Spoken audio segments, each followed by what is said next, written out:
നമ്മുടെ ആഗ്രഹങ്ങളെയും നമ്മുടെ പ്രതീക്ഷകളെയും നമ്മുടെ സ്വപ്നങ്ങളെയൊക്കെ തകർത്തുകൊണ്ടായിരിക്കും ചിലപ്പോൾ അപ്രതീക്ഷിതമായിട്ട് ചില അത്യാഹിതങ്ങളും ചില ദുരന്തങ്ങളും ഒക്കെ വന്ന് ഭവിക്കുന്നത്. പ്രത്യേകിച്ച് നമ്മുടെ സംസ്ഥാനത്തെ സംബന്ധിച്ച് ചില പ്രകൃതിക്ഷോഭങ്ങളൊക്കെ ഉണ്ടാകാൻ സാധ്യതയുള്ള സംസ്ഥാനമാണ്. അതിൻ്റെ കാരണം എന്ന് പറഞ്ഞാൽ നമ്മുടെ കാലാവസ്ഥയും നമ്മുടെ ഒരു ലാൻഡ്സ്കേപ്പിങ്ങാണ്. മലനിരകളും കുഴികളും ഒക്കെ ഉള്ള ഭാഗങ്ങളാണ് നമ്മുടെ വടക്കൻ കേരളം എന്ന് പറയുന്നത്. അപ്പോൾ അവിടെ ഈ സീസണിലൊക്കെ, ഈ മഴ സീസണിലൊക്കെ തന്നെ വർഷത്തിൽ പല പ്രാവശ്യം ഇങ്ങനെ ഉരുൾപൊട്ടലും അതുപോലെ തന്നെ വെള്ളപ്പാച്ചിലൊക്കെ ഉണ്ടാകാറുണ്ട്. ഈ 10 കൊല്ലത്തിൽ നമ്മൾ തെക്കൻ കേരളത്തിൽ 2 പ്രധാന വെള്ളപ്പൊക്കങ്ങളെ അതിജീവിച്ചു വന്നവരാണ് നമ്മൾ. ഈ വെള്ളപ്പൊക്കത്തെ അതിജീവിച്ചോ എന്ന് ചോദിച്ചാൽ തീർച്ചയായിട്ടും അതിൽ ചില ചോദ്യങ്ങളൊക്കെ ബാക്കിയാണ്. അത് നമുക്ക് വഴിയെ നമുക്കതൊന്ന് നോക്കാം എങ്ങനെയാണ്. അപ്പോൾ ഈ 10 കൊല്ലത്തിൽ 2 വെള്ളപ്പൊക്കങ്ങളെ അതിജീവിച്ചു വന്നു. ഇപ്പോൾ നമ്മളെല്ലാവരെയും ഞെട്ടിച്ചുകൊണ്ടാണ്. അതായത് നമ്മൾ ഇതുവരെ കണ്ടിട്ടില്ലാത്തൊരു വലിയൊരു മഹാദുരന്തമാണ് നമ്മുടെ വയനാട്ടിൽ സംഭവിച്ചിരിക്കുന്നത്. 2 ഗ്രാമം തന്നെ ഈ ഉരുൾപൊട്ടലിലും ഈ വെള്ളപ്പാച്ചിലും ഒക്കെ ഒഴുകിപ്പോയി എന്നുള്ളതാണ് വാസ്തവം. 600 പേരോളം മരിച്ചു എന്ന് ഇതിലുള്ള കണക്കുകൾ പറയുന്നു. പക്ഷേ അതിലും കൂടാനുള്ള സാധ്യതയാണ് കാണുന്നത്. ഈ ദുരന്തമുഖത്തെ ചില ഈ ക്ലോസപ്പ് വിഷ്വലൊക്കെ നമ്മൾ കാണുന്നത് തീർച്ചയായിട്ടും അതൊരു വലിയ ഹൃദയഭേദകമായ ഒരു കാഴ്ചയൊക്കെയാണ്. അപ്പോൾ ഈ മാധ്യമങ്ങളൊക്കെ എന്തിനാണ് ഇത്തരത്തിലുള്ള വിഷ്വൽസൊക്കെ നമ്മളെ കാണിക്കുന്നത് എന്നതൊരു പ്രസക്തമായ ഒരു ചോദ്യമാണ്. ഇത്തരത്തിലുള്ള ചില സംഭവങ്ങളൊക്കെ നടക്കുമ്പോൾ അവിടെ നടക്കുന്ന സംഭവങ്ങളെ ഒരു വാർത്തയായിട്ട് ജനങ്ങളിൽ എത്തിക്കേണ്ട ഒരു ഉത്തരവാദിത്വം തീർച്ചയായിട്ടും ഈ മാധ്യമങ്ങൾ കൊണ്ട് ഞാൻ നിഷേധിക്കുന്നില്ല. പക്ഷേ ഇങ്ങനെയുള്ള ചില സംഭവങ്ങൾ, ചില അനിഷ്ട സംഭവങ്ങളൊക്കെ നടക്കുമ്പോൾ അവിടെ നിന്ന് എങ്ങനെ നമുക്ക് മുതലെടുക്കാം എന്ന് കണക്കുകൂട്ടി അവിടെ വരുന്ന ചില കൂട്ടരുണ്ട്. അത് ചില ആൾക്കാരൊക്കെ ഉണ്ട്. അത് കഴിഞ്ഞാൽ പ്രധാനമായിട്ടും തീർച്ചയായിട്ടും നമ്മുടെ മാധ്യമങ്ങളും, അത് കഴിഞ്ഞാൽ പിന്നെ നമ്മുടെ രാഷ്ട്രീയ പാർട്ടികളുമാണ്. നമ്മുടെ രാഷ്ട്രീയ പാർട്ടികൾ ഇത്തരത്തിലുള്ള സംഭവങ്ങൾ നമ്മുടെ പാർട്ടിക്ക് നമുക്കെങ്ങനെ മുതലെടുക്കാം, നമുക്ക് സാധിക്കാം, പാർട്ടി വളർത്താൻ എങ്ങനെ നമുക്കിതിനെ ഉപയോഗപ്പെടുത്താം എന്നൊക്കെയാണ് അവരുടെ ചിന്ത. ഈ മാധ്യമങ്ങളെന്ന് പറഞ്ഞു കഴിഞ്ഞാൽ നമ്മുടെ റേറ്റിംഗ് എങ്ങനെ കൂട്ടാമെന്നുള്ളതാണ് അവരുടെ ചിന്ത. ഇത്തരത്തിലുള്ള ചില വൾഗർ സീനുകളൊക്കെ വയനാട്ടിലും നമുക്ക് കാണാൻ സാധിച്ചിട്ടുണ്ട്. അപ്പോൾ അത്തരത്തിലുള്ള എൻ്റേതായിട്ടുള്ള ചെറിയ വിമർശനമാണ് സത്യത്തിൽ ഈ വീഡിയോ തന്നെ. ഇതിന് ആരംഭം കുറിക്കുന്ന യഥാർത്ഥത്തിൽ നമ്മുടെ രാജ്യത്തിൻ്റെ ആഭ്യന്തരമന്ത്രി അമിത്ഷാ പാർലമെൻറ്റ് നടത്തിയ ഒരു പ്രസ്താവനയോടുകൂടിയാണ് ഇതിൻ്റെ ആരംഭം കുറിക്കുന്നത്. അദ്ദേഹം ഈ വയനാട്ടിലുള്ള ദുരന്തത്തെക്കുറിച്ചുള്ള അലേർട്ട് സ്റ്റേറ്റിന് കൊടുത്തിരുന്നു തോന്നുന്നു. അപ്പോൾ അതിനെ വിമർശിച്ചിട്ടില്ല, അതിന് കൃത്യമായുള്ളൊരു മറുപടി നമ്മുടെ മുഖ്യമന്ത്രിയൊക്കെ അതിന് പറയുകയുണ്ടായി.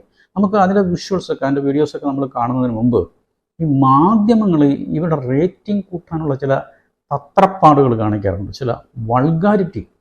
അതിൻ്റെ 1-2 ഒരു സാമ്പിൾ പഠിക്കട്ട് കണ്ടിട്ട് നമുക്ക് മറ്റുള്ള വീഡിയോയിലേക്ക് നമുക്ക് പോവാം.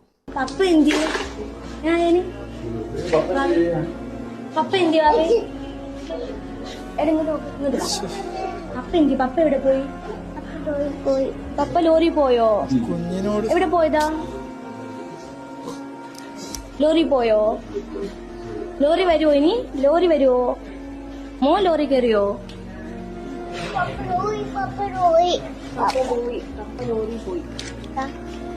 ഇതാണോ ലോറി? ഇതാണോ പപ്പന്റെ ലോറി? അയാളിതിന് കേറുവോ? അപ്പന്റെ ലോറി ഞാൻ എടുത്തോട്ടെ?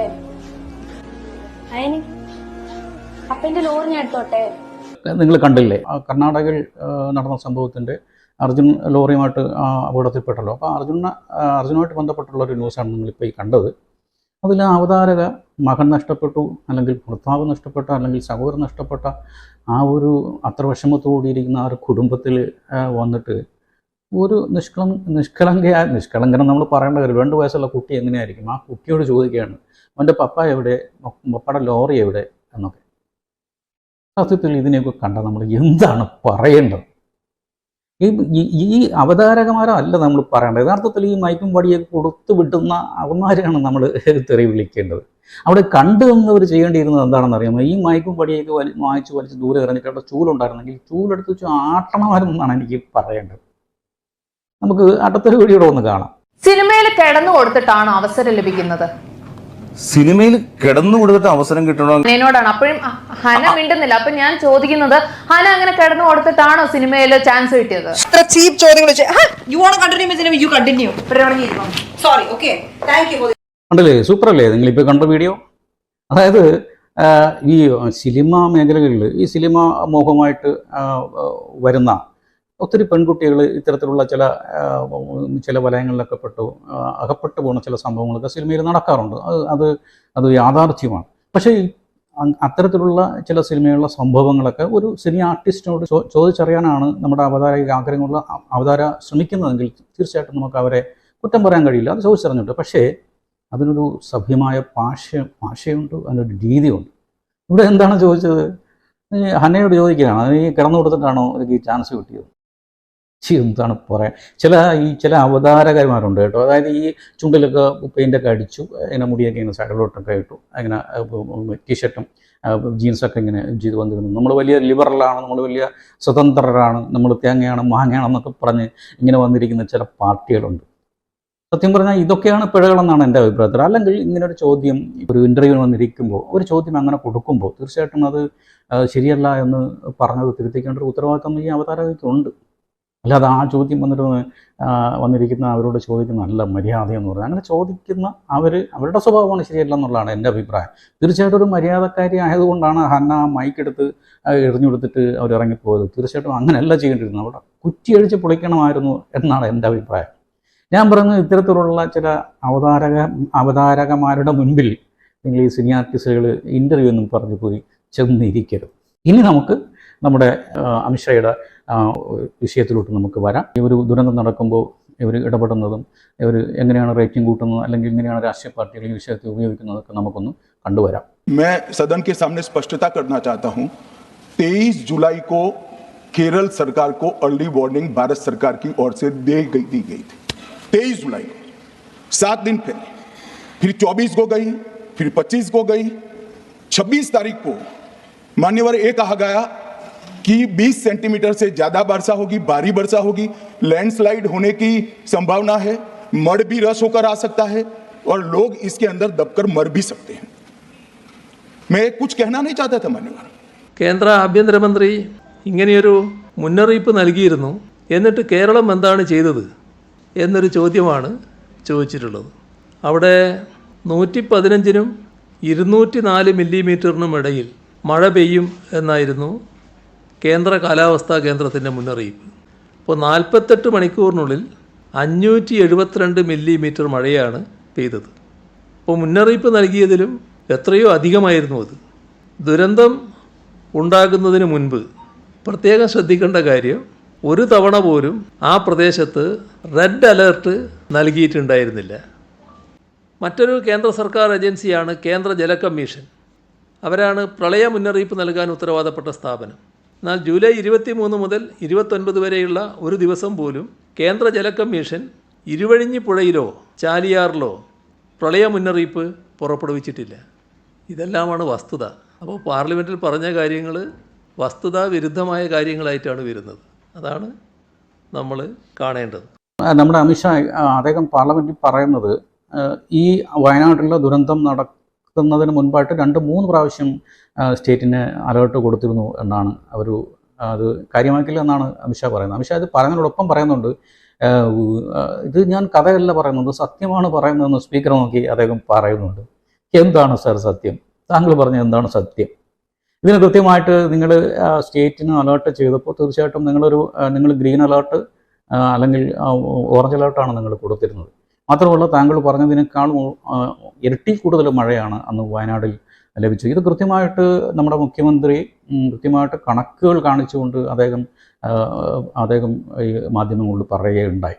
കേന്ദ്ര ഏജൻസികൾ റെഡ് അലേർട്ട് വേണമെന്ന് പറയുമ്പോഴേക്കും അവിടെ വയനാട്ടിൽ ഈ അത്യാഹിതം നടന്നു കഴിഞ്ഞു എന്നുള്ളതാണ് വാസ്തവം. തീർച്ചയായിട്ടും അതുകൊണ്ട് ഇക്കാര്യത്തിൽ നമ്മുടെ മുഖ്യമന്ത്രിയെ കുറ്റം പറയാൻ പറ്റും എന്നെനിക്ക് തോന്നുന്നില്ല. അത് ശരിയാണ്. പക്ഷേ ഇതിനു മുമ്പൊക്കെ തന്നെ ഗാഡ്ഗിൽ റിപ്പോർട്ടുണ്ട്. ഈ റിപ്പോർട്ടിൽ അവിടെ അധിനിവേശം പാടില്ല എന്നും അവിടെ നിർമ്മാണ പ്രവർത്തനങ്ങളൊന്നും പാടില്ല, ആ പ്രദേശത്തെ ഒരു പരിസ്ഥിതി ലോല പ്രദേശമാണ്, അതിനെ ഒഴിവാക്കിയിട്ടേണ്ട ആവശ്യത്തെക്കുറിച്ച് ഗാഡ്ഗിൽ റിപ്പോർട്ട് കൃത്യമായിട്ട് പറയുന്നുണ്ട്. അപ്പോൾ ഈ ഗാഡ്ഗിൽ റിപ്പോർട്ട് കൃത്യമായി പരിഗണിക്കാതിരുന്നതിൽ തീർച്ചയായിട്ടും എല്ലാ രാഷ്ട്രീയ പാർട്ടികൾക്കും അതിൻ്റെ ഉത്തരവാദിത്വമുണ്ട്. അതുകൊണ്ട് തന്നെ വയനാട്ടിൽ നടന്ന ഈ ദുരന്തത്തിൻ്റെ ഉത്തരവാദിത്വത്തിൽ നിന്ന് ഒരു രാഷ്ട്രീയ പാർട്ടികൾക്കും ഒഴിഞ്ഞു മാറാൻ കഴിയില്ല.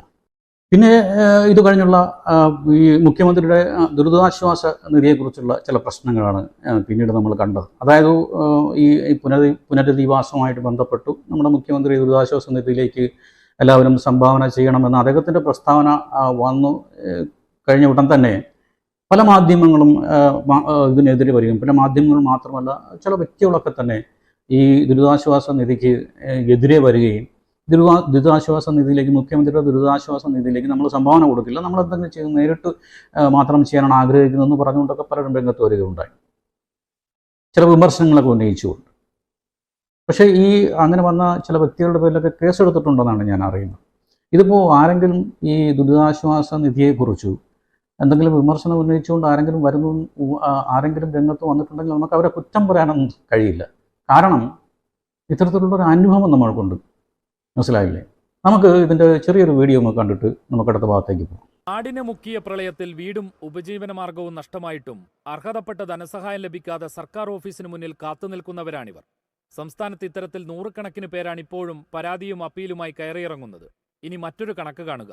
പ്രളയധനസഹായമായി എറണാകുളം കാക്കനാട് നിലംപതിഞ്ഞ മുകളിൽ താമസിക്കുന്ന AM അൻവറിന് ജില്ലാ ഭരണകൂടം നൽകിയ 10,54,000 രൂപയുടെ കണക്കാണിത്. ജനുവരി 24-നാണ് അയ്യനാട് സർവീസ് സഹകരണ ബാങ്കിലേക്ക് 1.25 ലക്ഷം രൂപയുടെ അവസാന ഗഡുകൂടി എത്തിയത്. ആകെ കിട്ടിയ 10,54,000 രൂപയിൽ അൻവർ 5 ലക്ഷം രൂപ പിൻവലിക്കുകയും ചെയ്തു. Thrikkakara east CPM local committee അംഗമാണ് പ്രളയസഹായം അനധികൃതമായി കൈപ്പറ്റിയ അൻവർ. പ്രളയസഹായത്തിന് താൻ അപേക്ഷിച്ചിട്ടില്ലെന്നും എങ്ങനെയാണ് പണമെത്തിയതെന്ന് അറിയില്ലെന്നുമാണ് അൻവർ പാർട്ടിക്ക് നൽകിയ വിശദീകരണം. എന്നാൽ ഒന്നും അറിയാത്ത അൻവർ എങ്ങനെ 5 ലക്ഷം രൂപ പിൻവലിച്ചെന്നത് ദുരൂഹമാണ്.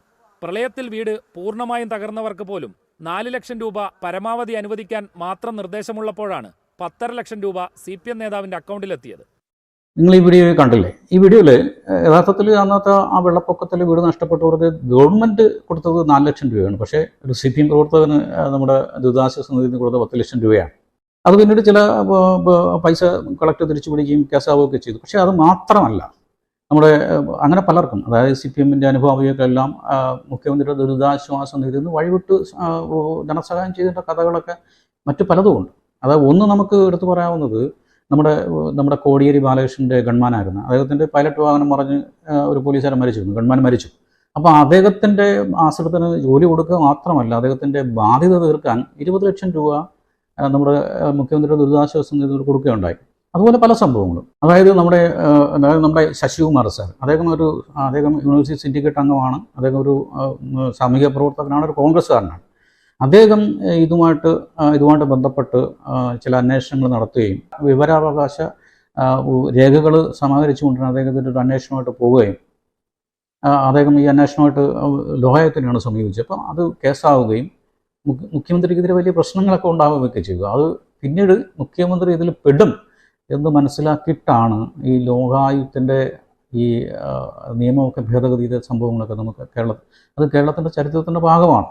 അപ്പോൾ ഇങ്ങനെയൊക്കെയുള്ള പ്രശ്നങ്ങൾ ഉള്ളത് കൊണ്ടാണ് തീർച്ചയായിട്ടും ഈ ആളുകൾ ഇങ്ങനെ വിമർശനമായിട്ട് വരുന്നത്. ഇവിടെ നമുക്ക് അറിയാം എന്ത് അത്യാഹിതം, ഇത്തരത്തിലുള്ളൊരു ചില അനിഷ്ട സംഭവങ്ങൾ, അത്യാഹിതങ്ങളൊക്കെ നടക്കുമ്പോൾ ആ ഓടിയെത്തി, അത് അറിഞ്ഞ് കഴിഞ്ഞാൽ ഓടിയെത്തി എന്ത് സഹായവും ചെയ്യാനായിട്ട് മുന്നിട്ടിറങ്ങുന്നവരാണ് നമ്മൾ മലയാളികൾ. അങ്ങനെയുള്ള അനുഭവങ്ങൾ നമുക്ക് നേരത്തെ ഉണ്ട്. അതായത് 2 കൊച്ചുങ്ങളുടെ ചികിത്സാർത്ഥം ഒരു 12 കോടിയും 20 കോടിയൊക്കെ കളക്ട് ചെയ്തൊരു ചരിത്രം നമുക്കുണ്ട്. മാത്രമല്ല സൗദിയിൽ ജയിലിൽ കഴിയുന്ന അബ്ദുൾ റഹ്മാൻ, അദ്ദേഹത്തിൻ്റെ ബ്ലഡ് മണിക്ക് വേണ്ടി 34 കോടി രൂപയൊക്കെയാണ് നമ്മൾ മലയാളികൾ സമാഹരിച്ചു കൊടുത്തത്. അതുകൊണ്ട് തന്നെ ഇത്തരത്തിലൊരു രക്ഷാപ്രവർത്തന ദൗത്യമായിട്ടൊക്കെ അല്ലെങ്കിൽ ഒരു പുനരധിവാസ ദൗത്യമായിട്ടൊക്കെ ഏതെങ്കിലും സന്നദ്ധ സംഘടനകളോ അല്ലെങ്കിൽ എന്തെങ്കിലും സന്നദ്ധ സേവനം ചെയ്യുന്ന ചില വ്യക്തികളൊക്കെ മുന്നോട്ട് വന്ന് ഇതിൻ്റെ നേതൃത്വമൊക്കെ ഏറ്റെടുത്തുകൊണ്ട് ഇതിൻ്റെ പുനരധിവാസ പദ്ധതിയുമായിട്ട് മുന്നോട്ട് പോകുന്നത് നമ്മൾ എതിർക്കേണ്ട കാര്യമില്ലെന്നാണ് എൻ്റെ ഒരു അഭിപ്രായം. മാത്രമല്ല ഈ വീട് വെച്ച് കൊടുക്കാനായിട്ട് ഇപ്പോൾ സന്നദ്ധരായി മുന്നോട്ട് വന്നിട്ടുള്ള 800ഓളം വീടുകളുടെ ഒരു സഹായം വാഗ്ദാനം ചെയ്തിട്ട് പലരും രംഗത്ത് വന്നിട്ടുണ്ട്. അതുകൊണ്ടൊക്കെ തന്നെ ഒന്ന്, ഈ ഉരുൾപൊട്ടലുണ്ടായ ആ ഒരു പ്രദേശം അതൊരു പ്രകൃതിലോല പ്രദേശമാണ്. ആ പ്രദേശത്ത് ഉരുൾപൊട്ടലിൽ അകപ്പെട്ടവർ മാത്രമല്ല, അവിടെ ബാക്കിയുള്ള ആൾക്കാരെ കൂടി ഈ ഒരു പദ്ധതിയിൽ ഉൾപ്പെടുത്തിക്കൊണ്ട് അവിടെ നിന്ന് അവരെ മാറ്റി പ്രാർത്ഥിക്കാനും അവർക്ക് നല്ല സൗകര്യങ്ങൾ ഒരുക്കി കൊടുക്കാനും ഒക്കെ സാധിക്കും. അത്രത്തോളം ധനസഹായങ്ങളൊക്കെ മുഖ്യമന്ത്രിയുടെ ദുരിതാശ്വാസ നിധിയിൽ നിന്നും നമ്മുടെ ഇപ്പോൾ കേരളത്തിൽ മലയാളികൾ മാത്രമല്ല, ഇപ്പോൾ നാനാഭാഗത്തു നിന്നും, അതായത് നമ്മുടെ പുറത്തുള്ള രാജ്യങ്ങൾ, സിനിമാ നടന്മാരും അങ്ങനെയുള്ള ചില സെലിബ്രിറ്റികളൊക്കെ തന്നെ നല്ല നല്ല പൈസകളൊക്കെ മുഖ്യമന്ത്രി ദുരിതാശ്വാസ നിധിയിൽ കൊടുത്തിട്ടുണ്ട്. അപ്പോൾ അത്തരത്തിൽ തീർച്ചയായിട്ടും മുന്നോട്ട് വന്ന് ചെയ്യുന്നുണ്ടെങ്കിൽ തീർച്ചയായിട്ടും അവരെ എതിർക്കേണ്ട കാര്യമില്ല എന്ന് തന്നെയാണ് എൻ്റെ അഭിപ്രായം. മാത്രമല്ല ഗവൺമെൻറ് ഇൻസ്റ്റിറ്റ്യൂഷനൊക്കെ എങ്ങനെയാണ് പ്രവർത്തിക്കുന്നതെന്ന് നമ്മൾ നേരത്തെ കണ്ടതല്ലേ. ഇപ്പോഴും ആ വെള്ളപ്പൊക്കത്തിൽ വീടൊക്കെ നഷ്ടപ്പെട്ടവർ ഇപ്പോഴും പോലും സാമ്പത്തിക സഹായം കിട്ടാനായിട്ട് ഓഫീസൊക്കെ കയറി ഇറങ്ങുന്ന അവസ്ഥയാണ് ഇന്ന് ജനങ്ങൾക്കുള്ളത്. അപ്പോൾ അത്തരത്തിലുള്ളൊരു അവസ്ഥ നമ്മുടെ വയനാട്ടിലെ ഈ ദുരിതം അനുഭവിക്കുന്നവർക്ക് വരരുത്. അപ്പോൾ ഇനി നമുക്ക് ഈ രാഷ്ട്രീയ പാർട്ടികളൊക്കെ എങ്ങനെയാണ് ഇതിനെ കൈകാര്യം ചെയ്യുന്നതൊക്കെ അറിയണ്ടേ? നമുക്കൊരു വീഡിയോ കാണാം. പിന്നെ BJPയുടെ സംസ്ഥാന പ്രസിഡന്റ് കെ സുരേന്ദ്രൻ BJPയുടെ ആ പ്രദേശത്തുള്ള മുഴുവൻ പ്രവർത്തകരും ഈ രക്ഷാപ്രവർത്തനത്തിൽ പങ്കെടുക്കണം എന്ന് നിർദ്ദേശിച്ചിട്ടുണ്ട്. എല്ലാ പ്രവർത്തകരും തന്നെ അവിടെ എത്തിക്കൊണ്ടിരിക്കുകയാണ്. പ്രധാനമന്ത്രി വെളുപ്പിനെ തൊട്ട് തന്നെ ഇതിൻ്റെ കാര്യങ്ങൾ അന്വേഷിക്കുകയും അതുമായിട്ടുള്ള മോണിറ്റർ ചെയ്തിരുന്നതുകൊണ്ടാണ് ഇത്രയും പെട്ടെന്ന് കാര്യങ്ങൾ നീങ്ങാൻ സാധിക്കുന്നത്. എന്താ സാറേ, സാറിപ്പോൾ BJP മെമ്പറാണോ? സാർ BJP മെമ്പറാണല്ലോ. സാറിപ്പോൾ ഈ രാജ്യത്തിൻ്റെ മന്ത്രിയല്ലേ? അപ്പോൾ സാറ് ഈ BJP പ്രവർത്തകരെല്ലാം ഈ ദൗത്യമായിട്ട് പങ്കെടുക്കണം എന്ന് പറയുന്നതാണോ സാറേ ശരി? സാറ് എല്ലാ ജനങ്ങളെയും രക്ഷാപ്രവർത്തനത്തിൽ ഇടപെടണം എന്നല്ലേ സാറ് പറയേണ്ടിയിരുന്നത്? അല്ലെങ്കിൽ തന്നെ എത്ര BJP പ്രവർത്തകരാണ് സാറേ വയനാടുള്ളത്? ഇനിയിപ്പോൾ മറ്റൊന്ന്, രക്ഷാപ്രവർത്തനവുമായിട്ട് ബന്ധപ്പെട്ട് പല ആളുകളും അവിടെ വന്നെത്തുകയുണ്ടായി. ഇപ്പോൾ അവർക്കൊക്കെ ആഹാരം കൊടുക്കുന്നതിനും ചായ കൊടുക്കുന്നതിനും അല്ലെങ്കിൽ വെള്ളം കൊടുക്കുന്നതിനും ഒക്കെ തന്നെ ചില സന്നദ്ധ സംഘടനകളൊക്കെ തന്നെ ചായക്കടകളൊക്കെ ഉണ്ടാക്കി അവർക്ക് ആഹാരം ഫ്രീ ആയിട്ടൊക്കെ വിതരണം ചെയ്തു. അതുപോലെ തന്നെ പല സാധനങ്ങളൊക്കെ കളക്ട് ചെയ്തുകൊണ്ട് ഈ അഭയാർത്ഥി ക്യാമ്പിലൊക്കെ ഇവർ എത്തിക്കുകയുണ്ടായി. അപ്പോൾ അതൊക്കെ മുഖ്യമന്ത്രിയുടെ ഒരു പ്രസ്താവന തടയുണ്ട്. അത് പാടില്ലാതെ കൊടുക്കാൻ പാടില്ല, എല്ലാം ഗവൺമെൻറ് നേരിട്ട് കൊടുക്കും എന്ന് മുഖ്യമന്ത്രി തന്നെ ഒരു പ്രസ്താവന ഇറക്കി. അതിനുശേഷം ഇവർ വന്ന് പോലീസൊക്കെ തടയുന്നതായിട്ടാണ് പിന്നെ നമ്മൾ കണ്ടത്. പക്ഷേ ഇതൊന്നും ബാധകമല്ലാതിരുന്നത് നമ്മുടെ ഡിഫിക്കാർക്കാണ്, DYFI. അവർ ഒരു വണ്ടിയായിട്ട് ഇറങ്ങി ഇങ്ങനെ സാധനങ്ങളൊക്കെ പിരിക്കുകയും അങ്ങനെ പിരിക്കുകയും മാത്രമല്ല, അതിൽ ക്യാമൻ എന്ന് പറയുന്ന നമ്മുടെ ഡിഫിയുടെ ആൾ ഒരു പ്രസംഗമൊക്കെ അവിടെ നടത്തി. ഒന്ന് കേട്ട് നോക്കാം. ഇപ്പോൾ അത് പത്തനംതിട്ട അടൂരിൽ DYFI ബ്ലോക്ക് കമ്മിറ്റിയുടെ നേതൃത്വത്തിലുള്ള ഈ സാധനങ്ങൾ കളക്ട് ചെയ്യുന്ന കളക്ഷൻ സെൻ്ററിലാണ്. നിങ്ങൾ വലിയ തരത്തിൽ തന്നെ ഒരു കളക്ഷൻ നടത്തുകയാണല്ലേ? വയനാടിനായി നാടൊരുമിക്കുന്ന ഒരു കാഴ്ച തന്നെയാണ് ഇവിടെയും. കഴിഞ്ഞ ദിവസം ഉണ്ടായ വയനാട് നടന്ന ഉരുൾപൊട്ടലുമായി ബന്ധപ്പെട്ട് ആളുകൾ ഒലിച്ചു പോകുന്നൊരു സാഹചര്യവും, ഇപ്പോൾ കേരളം 50 വർഷത്തിനകത്ത് ഏറ്റവും വലിയ പ്രളയം കേരളത്തിനകത്തുണ്ടാകുമ്പോൾ കഴിഞ്ഞ 2018 പ്രളയത്തിനും സമാനമായി വലിയ ആശങ്കയോടുകൂടി ജനങ്ങൾ ഈ പ്രളയത്തെ കാണുന്നൊരു സാഹചര്യം ഉണ്ടായിരുന്നു. അപ്പോൾ DYFIയുടെ പത്തനംതിട്ട ജില്ലാ കമ്മിറ്റിയുടെ നേതൃത്വം മതി, ഇത് ഞാൻ കുറച്ചേ എടുത്തുള്ളൂ, കാരണം ഇത് കേൾക്കാൻ ക്ഷമയില്ലാത്തതുകൊണ്ട് ഞാനത് കട്ട് ചെയ്തത്. ഇനി നമുക്ക് മറ്റൊരു വീഡിയോയിലേക്ക്. അയാളെ വിചാരം മഹാഭാരതം അയാൾ പഠിച്ചു എന്നാ. പക്ഷെ വേറെ അയാൾ ആലോചിക്കേണ്ട ഒരു കാര്യമുണ്ട്. എനിക്ക് പറയുന്നത് അശ്വത്ഥമാവിനെയാണ് അയാൾ ഓർമ്മിപ്പിക്കുന്നത്. പാണ്ഡവകുലം ഒറ്റാളുമില്ലാതെ തീർക്കണമെന്ന് ആലോചിച്ച അശ്വത്ഥമാവ് അവരുടെ കുടിലുകളും അവിടുത്തെ എല്ലാം വന്നിട്ട് ഒറ്റയടിക്ക് ഇല്ലാക്കാൻ കയറി വന്ന അശ്വത്ഥമാവാണോ ഈ രാഹുൽ ഗാന്ധി എന്നാണ് നമ്മൾ പേടിക്കേണ്ടത്. പക്ഷെ കാര്യമില്ല, കൂടെയുള്ളത് പ്രപഞ്ചത്തിന്റെ നാഥനായ കൃഷ്ണനായിരുന്നു. മഹാഭാരത യുദ്ധത്തിൽ പാണ്ഡവന്മാരെ ശക്തി, മേലെ ഹനുമാൻജീന്റെ കൊടി ഉണ്ടായിരുന്ന മഹാഭാരതം അയാൾ മറക്കണ്ട. ഇത് കമ്പയർ ചെയ്യുമ്പോൾ അശ്വത്ഥമാവിന്റെ റോളായി അവസാനത്തെ കണ്ണിയായിട്ട് വരുന്ന ആൾ, അവസാനത്തെ കണ്ണിയായിരുന്നു മഹാഭാരതത്തിൽ അല്ലെ, കൗരവർക്ക് വേണ്ടി നിന്ന്. ആ റോളാണ് ഇദ്ദേഹം എടുക്കാൻ വരുന്നത്. പക്ഷെ അശ്വത്ഥമാവിന്റെ ഗതി തന്നെ കളിച്ചാൽ കിട്ടുന്നുള്ള അയാൾ മറക്കണ്ട. പാല അയാൾ അടിച്ചിട്ടുണ്ടാവും. അതാണ് നമ്മൾ ഈ സമയത്ത് നമ്മളെ ചിരിക്കണമെന്ന് പറയാം ആൾക്കാർ. സത്യം പറഞ്ഞാൽ ഈ വീഡിയോ ഇവർ ചിരിക്കുന്നുണ്ടപ്പോൾ ഞാൻ ഇവരോടൊപ്പം ചിരിച്ചു. കാരണം ഇവർ ഈ അശ്വത്ഥാത്മാവിൻ്റെ കാര്യം പറഞ്ഞിട്ടുള്ള, മഹാഭാരതത്തിലെ അശ്വത്ഥാത്മാവിൻ്റെ കാര്യം പറഞ്ഞിട്ടാണ് ഇവർ ചിരിച്ചത്. ഇവിടെ അവതാരക മാന്യമായ മറുപടി പറഞ്ഞ മാന്യമായ സ്ത്രീയെ, നിങ്ങൾ ഈ മഹാഭാരതത്തെക്കുറിച്ച് അറിയേണ്ടത് ഈ 18 അക്ഷയതോണിയാണല്ലോ. ഈ 18 അക്ഷയത്തോണിയിൽ അവസാനത്തെ അക്ഷയതോണി എന്ന് പറയുന്നത് വാനപ്രസ്ഥമാണ്. ഈ വാനപ്രസ്ഥത്തിൽ, അതായത് സ്വർഗാരോപണമാണ്. ഈ വാനപ്രസ്ഥത്തിൽ നമ്മുടെ ധർമ്മപുത്രർ, ധർമ്മം മാത്രം പ്രവർത്തിക്കുന്ന, കള്ളം പറയാത്ത നമ്മുടെ ധർമ്മപുത്രർ സ്വർഗത്ത് ചെന്നപ്പോൾ അവിടെ അദ്ദേഹത്തിൻ്റെ അനുജന്മാരാരെയും അവിടെ കണ്ടില്ല. അദ്ദേഹം സ്വർഗത്ത് കണ്ടത് ഒരേ ആളിനെയാണ്, അത് ദുര്യോധനാണ്. മനസ്സിലായില്ലേ? അദ്ദേഹത്തിൻ്റെ നമ്മുടെ ധർമ്മപുത്രരുടെ സഹോദരന്മാരെല്ലാം നരകത്തിലായി. ഈ സ്വർഗത്ത് കണ്ട ഈ ദുര്യോധനൻ്റെ സഹപ്രവർത്തകൻ അദ്ദേഹത്തോടൊപ്പം നിന്ന് യുദ്ധം ചെയ്ത ഒരാളാണ് ഈ അശ്വത്ഥാത്മാവ്. മനസ്സിലായില്ലേ? എന്തായാലും ഈ നരകത്ത് കിടക്കുന്നവരെ ഓർത്ത് ചിരിക്കുന്ന രണ്ടുപേരെ എൻ്റെ ജീവിതത്തിൽ ഞാൻ ആദ്യമായിട്ട് കാണുകയാണ്.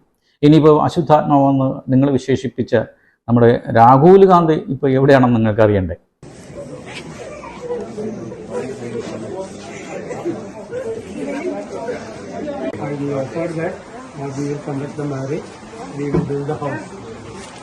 രണ്ടും ചെയ്തു. ഒട്ടും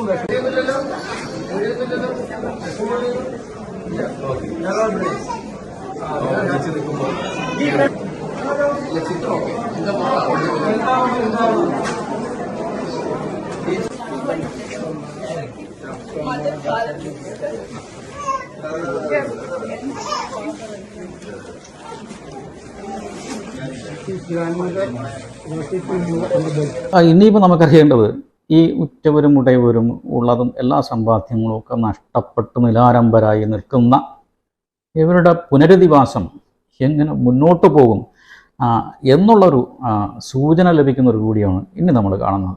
There is no word to say about that. The incident which happened in Kerala, Wayanad, there is no word because people are inside the soil now also. Not many body recovered, sir. People are inside the. We don't want to make it as a politicized issue also. That's why yesterday also we want a response. We already told we want a response from the government. Sir, 1 minute, sir. It is very unfortunate from a member from Treasury benches using this platform for politicizing the issue. We are all for praying. Yes. We are all praying. How many lives can be saved now? Okay. Sir, which ground you allowed him to speak, sir? There is no zero over. Thank you. Speaker, sir, I hail from Chikmagalur, which is the Malnad Western Ghat region of Karnataka. Thousands of farmers in Karnataka from this region are also affected by landslides and the rains. Arecanut growers and coffee growers have lost crops worth thousands of crores. Until today, Karnataka Congress government has not given any compensation to these farmers. വയനാട്ടിലെ ദുരിതം അനുഭവിക്കുന്ന ദുരന്തത്തിൽ പെട്ട ആ ജനങ്ങൾക്ക് വേണ്ടി കൈകൂപ്പി നിന്ന് പാർലമെൻറ്റിൽ സംസാരിക്കുന്ന കെ.സി. വേണുഗോപാലിനെയാണ് ഇപ്പോൾ നിങ്ങൾ കണ്ടത്. അദ്ദേഹത്തിൻ്റെ പ്രസംഗം ഒരു BJP-ക്കാർ തടസ്സപ്പെടുത്താൻ ശ്രമിക്കുന്നുണ്ട്. എങ്കിലും അദ്ദേഹം ആ ബഹളത്തിനിടയിലും അദ്ദേഹം പറയുന്നത്, നിങ്ങൾ ഈ ഒരു വിഷയത്തെ നിങ്ങൾ രാഷ്ട്രീയമായിട്ട് കാണരുത്, അവർക്ക് വേണ്ട സഹായങ്ങൾ നിങ്ങൾ ചെയ്തു കൊടുക്കണമെന്നാണ് നമ്മൾ കെ.സി. വേണുഗോപാൽ പറഞ്ഞത്. അപ്പോൾ ഈ ട്രഷർ ബെഞ്ചിൽ നിന്ന് BJP-യുടെ കർണാടകയിൽ നിന്ന് ജയിച്ച ഒരു BJP MP ഒരു പയ്യനാണ്. ആ നാറി പറഞ്ഞത് നിങ്ങൾ കേട്ടില്ലേ? ഇവനെന്ത് മറുപടിയാണ് പറയേണ്ടത്? അവൻ്റെ മറുപടി ഇത് മാത്രമാണ്. ഇത് മാത്രമാണ് അവൻ്റെ മറുപടി. ആരാടാ പടക്കം പൊട്ടിച്ചേ? അയ്യോ, 1 2 3 4 5 5 വർഷം പോയി. അപ്പോൾ ഇവരുടെ ഈ പ്രസ്താവനയിൽ നിന്ന് തന്നെ നമുക്ക് ഈ ഒരു പുനരധിവാസം ഒരു ഗവൺമെൻറ് ഇൻസ്റ്റിറ്റ്യൂഷനൊക്കെ എങ്ങനെയാണ് മുന്നോട്ട് പോകാനുള്ള സാധ്യത എന്ന് നമുക്ക് ഇവരുടെ ഈ പെർഫോമൻസ് തന്നെ നമുക്ക് മനസ്സിലാക്കാം. തീർച്ചയായിട്ടും നമ്മൾ നേരത്തെ കണ്ടതാണ്. 4 ലക്ഷം രൂപ വീടും കുടുംബമൊക്കെ നഷ്ടപ്പെട്ടവർക്ക് ഗവൺമെൻറ് സഹായം 4 ലക്ഷം രൂപ അതിൻ്റെ സഹായധനമൊക്കെ കിട്ടാൻ വേണ്ടി ഇപ്പോഴും ഓഫീസിലൊക്കെ കയറി ഇറങ്ങുന്നത് നമ്മളിപ്പോൾ കണ്ടതാണ്. അതുപോലെ ഈ വയനാട്ടിലുള്ള ഈ പാവപ്പെട്ട ഈ ജനങ്ങൾക്ക്, ഈ നിരാരംഭരായി നിൽക്കുന്ന ഈ ജനങ്ങൾക്ക് അങ്ങനെ വരരുത്. നമ്മൾ കൂട്ടായിട്ട് പ്രവർത്തിച്ചുകൊണ്ട് ഇവർക്ക് ഒരു നല്ല രീതിയിലുള്ള ഒരു സിറ്റുവേഷനൊക്കെ ഒരുക്കി കൊടുക്കാൻ നമുക്ക് സാധിക്കണം. നമുക്ക് ഇനി മാധ്യമങ്ങളുടെ കാര്യം പറയാം. അപ്പോൾ നമുക്കൊരു റിപ്പോർട്ടൊന്ന് കേൾക്കാം. ഇത് അർജുൻ്റെ വാഹനത്തിൻ്റെ ദൃശ്യങ്ങളാണ്. ഇത് അർജുൻ്റെ ലോറിയാണ്. ഈ ലോറിയാണ് അർജുൻ ഓടിച്ചിരുന്നത്. ആ ലോറി അവസാനമായി അർജുൻ ഓടിച്ച ലോറിയുടെ ദൃശ്യങ്ങളാണിത്. തടിക്കഷണങ്ങൾ കയറ്റി തടിക്കഷണങ്ങൾ നോക്കൂ, 2.5 മീറ്റർ വീതം ഉള്ള കട്ടൺസ്, ചെറിയ ചെറിയ മരക്കഷണങ്ങളാണ് അതിൽ ഉണ്ടായിരുന്നത്. ഈ ലോഡുമായാണ് 300 തടിക്കഷണങ്ങൾ ചേർന്നിട്ടുള്ള, അതായത് എല്ലാ തടിക്കഷണങ്ങളും അടുക്കടുക്കായി വെച്ചിട്ടുള്ള ലോറിയുടെ അതേ പൊക്കത്തിൽ തടിക്കഷണങ്ങൾ വെച്ചിട്ടുള്ള ഫുൾ ലോഡുമായാണ് അർജുൻ. ചേച്ചിയാണ് യഥാർത്ഥത്തിലുള്ള റിപ്പോർട്ടർ. ഇതൊരു 10 മിനിറ്റുള്ളൊരു വീഡിയോ ആണ് കേട്ടോ. ഞാൻ അതിൻ്റെ ചെറിയൊരു ക്ലിപ്പിംഗ് ഭാഗം മാത്രമേ കാണിച്ചുള്ളൂ. പക്ഷേ 10 മിനിറ്റുള്ള വീഡിയോ എന്ന് പറഞ്ഞാൽ ഈ 10 മിനിറ്റും ഈ ലോറിയിലെ തടിയുടെ നീളവും തടിയുടെ വണ്ണവും തടിയുടെ കളറും തടിയുടെ എണ്ണമൊക്കെയാണ് ഈ 10 മിനിറ്റും ഇവരിത് പറയുന്നത്. നമുക്ക് കേൾക്കുന്നവർക്ക് തോന്നുന്നു ഇതിനാണ് ഇവർ ഈ ഇത്തരത്തിലൊരു വീഡിയോ ചെയ്തത് നമുക്ക് തോന്നും. പക്ഷേ നമുക്ക് തോന്നിയാലും അവർക്ക് കിട്ടേണ്ടത് കിട്ടി എന്നുള്ളതാണ്. അതിൻ്റെ ആ വ്യൂസ് കാണുമ്പോൾ നമുക്കറിയാം. 2 ആഴ്ച കൊണ്ട് 5 ലക്ഷം പേരാണ് ആ വീഡിയോ കണ്ടിരിക്കുന്നത്. ഇവരുടെയൊക്കെ ഒരു ലക്ഷ്യം അത് മാത്രമാണ്. വീഡിയോ ഇവർ പറയുന്ന വിഷയത്തിന് എത്രത്തോളം ഇമ്പോർട്ടൻ്റ് ഉണ്ടെന്നൊന്നും ഇവർ ആലോചിക്കാറില്ല. മനസ്സിലായില്ലേ? പക്ഷേ ഇത് ആളുകൾ കാണുന്നുമുണ്ട്. മനസ്സിലായില്ലേ?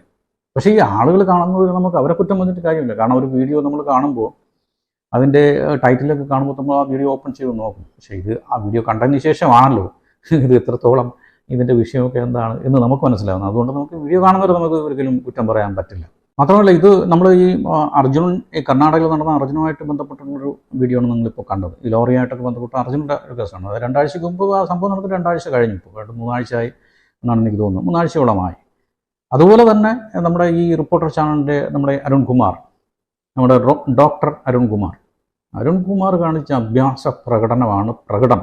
തീർച്ചയായിട്ടും ഇതൊരു ഒളിമ്പിക് ഐറ്റം ആയിരുന്നെങ്കിൽ തീർച്ചയായിട്ടും അതിന് ഗോൾഡ് മെഡൽ തന്നെ കിട്ടുമായിരുന്നു. ഇപ്പം ഞാൻ ഈ അരുൺകുമാറിൻ്റെ ഈ ഒരു വിഷയത്തിന് വേണ്ടിയിട്ട് ഞാൻ അരുൺകുമാർ പറഞ്ഞിട്ടുള്ള ക്ലിപ്പിംഗ് അല്ല ഞാൻ എടുത്തിരിക്കുന്നത് നമ്മുടെ സൂരജ് പാലക്കാരൻ അതായത് ഈ ട്രൂ TV അദ്ദേഹത്തിൻ്റെ ഒരു ക്ലിപ്പിംഗാണ് എടുത്തിരിക്കുന്നത്. അദ്ദേഹം ഈ അരുൺകുമാറിനെ വലിച്ച് കീറി ചുവലിൽ തേച്ചൊട്ടിക്കുന്നതാണ് ആ ഒരു ക്ലിപ്പിംഗ്. നമുക്ക് ആ ഒരു വീഡിയോ ഒന്ന് കാണാം. ഗംഗാവലിപ്പുഴയുടെ തീരത്തെ മലയടിഞ്ഞു കാണാമറയത്ത് മറഞ്ഞുപോയ ഒരു ജീവൻ. ആ ജീവൻ മറഞ്ഞുപോയത് ഇടിഞ്ഞു വീണ മൺകൂനയിലാണോ ഗംഗാവലിപ്പുഴയുടെ ആഴങ്ങളിലാണോ എന്നറിയാതെ തുടങ്ങിയ റെസ്ക്യൂ ഓപ്പറേഷൻ. മഴയും കണ്ണുനീരും വീണു നനഞ്ഞ ആ മണ്ണിലേക്കാണ് കേരളത്തിൽ നിന്നും ചാനൽപ്പട എത്തുന്നത്. എല്ലാ ദുരന്ത ഭൂമിയിലും പറന്നിറങ്ങുന്ന ഒരു കഴുകൻ ഉണ്ടാവുമല്ലോ, ഒരു കഴുകൻ.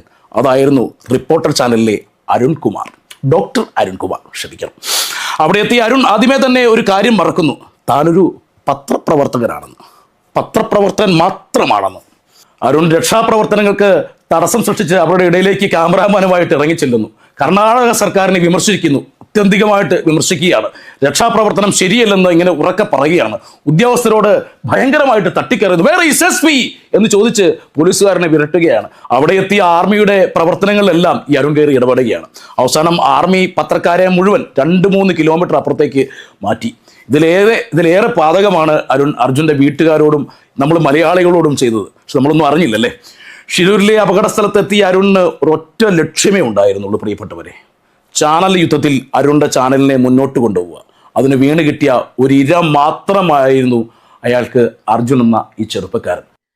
ഇവിടെ നമ്മുടെ പ്രതിപക്ഷ നേതാവ് VD സതീശൻ പറഞ്ഞാണ് എൻ്റെ കൃത്യം. കാരണം ഈ ബോഡി റിക്കവർ ചെയ്യാത്ത പല സംഭവങ്ങളും നമ്മുടെ കേരളത്തിൽ ഉണ്ടായിട്ടുണ്ട്. നിങ്ങളിത് എന്തൊരു മര്യാദകേടാണ് അതിന്റെ പേരിൽ നടക്കുന്ന പ്രചരണങ്ങൾ എന്ന് മനസ്സിലാക്കണം. കേരളത്തിൽ ഉരുൾപൊട്ടലുണ്ടായ എത്രയോ സ്ഥലങ്ങളിൽ ഇതുവരെ, വർഷങ്ങൾക്ക് മുമ്പ് ഉരുൾപൊട്ടലുണ്ടായ എത്രയോ സ്ഥലങ്ങളിൽ ഇതുവരെ ആളുകളെ തിരിച്ചെടുക്കാത്ത സ്ഥലങ്ങളുണ്ട്, കിട്ടാത്ത സ്ഥലങ്ങളുണ്ട്. എവിടെയെല്ലാം ഉണ്ട്. ഏറ്റവും അവസാനം 2018 കവളപ്പാറയിൽ നടന്ന ഉരുൾപൊട്ടലിൽ എത്ര പേരുടെ ബോഡി തിരിച്ചു കിട്ടാനുണ്ട് കേരളത്തിൽ? ഇതൊക്കെ മറന്നുപോയി. അവിടെ 10-11 പേരെ കാണാതായി, 7 പേരെ 8 പേരെ കിട്ടി. ബാക്കി നിങ്ങൾ കണ്ടില്ലേ, നോക്കിയ ലൊക്കേഷനിലൊന്നും അല്ല. ഈ ലോറി പോലും കിടക്കുന്നത് അവർ കണ്ടുപിടിച്ചില്ലേ. അതിന് അവിടെ എന്ന് പറഞ്ഞാൽ ഞങ്ങൾ മുഖ്യമന്ത്രിയെയും ഡെപ്യൂട്ടി മുഖ്യമന്ത്രിയെയും എല്ലാം ഉൾപ്പെടുത്തി ആ MLA എന്ന് പറയുന്ന ആൾ ആ സ്ഥലത്ത് നിന്നും മാറിയിട്ടില്ല ഇതുവരെ. ഈ സംഭവം ഉണ്ടായ അന്ന് മുതൽ. ഇവിടെ നമ്മൾ ചെയ്യേണ്ടത് എന്താണ്? ഒരാൾ ഒരു അപകടത്തിൽപ്പെട്ടാൽ, ഒരു മണ്ണിടിച്ചിൽപ്പെട്ടാൽ, ഒരു വെള്ളത്തിൽപ്പെട്ട് കഴിഞ്ഞാൽ ആ ആൾ ജീവിക്കാനുള്ള സാധ്യത എത്രയാണെന്ന് നമുക്കറിയാം. അത് കഴിയുമ്പോൾ തീർച്ചയായിട്ടും ആ ഒരു ജീവന് വേണ്ടി കാത്തിരിക്കുന്നവരുടെ ബന്ധുക്കളുണ്ടാവും, ഉറ്റവരും ഉടയവരൊക്കെ ഉണ്ടാവും. അവരെ നമ്മൾ കാര്യങ്ങൾ പറഞ്ഞ് ബോധ്യപ്പെടുത്തുക എന്നുള്ളതാണ് നമ്മൾ ചെയ്യേണ്ടത്. ഇവിടെ അരുൺകുമാർ ചെയ്തത് എന്താണെന്ന്? ഇവിടെ അരുൺകുമാർ ഈ പറഞ്ഞൊക്കെ ഒരു ലോറി, ഇപ്പോൾ അർജുൻ്റെ ലോറി കുത്തി ഒഴുകുന്ന പുഴയിൽ മണ്ണിടിച്ചിൽ ഒന്ന് മണ്ണിൻ്റെ അടിയിലായി പോകും, അല്ലെങ്കിൽ മണ്ണിടിച്ചിലോടൊപ്പം തന്നെ ആ കുത്തി ഒഴുകുന്ന പുഴയിലോട്ട് പോയിട്ടുണ്ടാകും. അപ്പോൾ തീർച്ചയായിട്ടും അത് അതിജീവിക്കാനുള്ള സാധ്യത എത്രയാണെന്ന് നമുക്കറിയാം. അത് കഴിയുമ്പോൾ പിന്നെ നമ്മൾ അവർക്ക് ആശ കൊടുക്കാൻ പാടില്ല എന്നുള്ളതാണ് ശരി.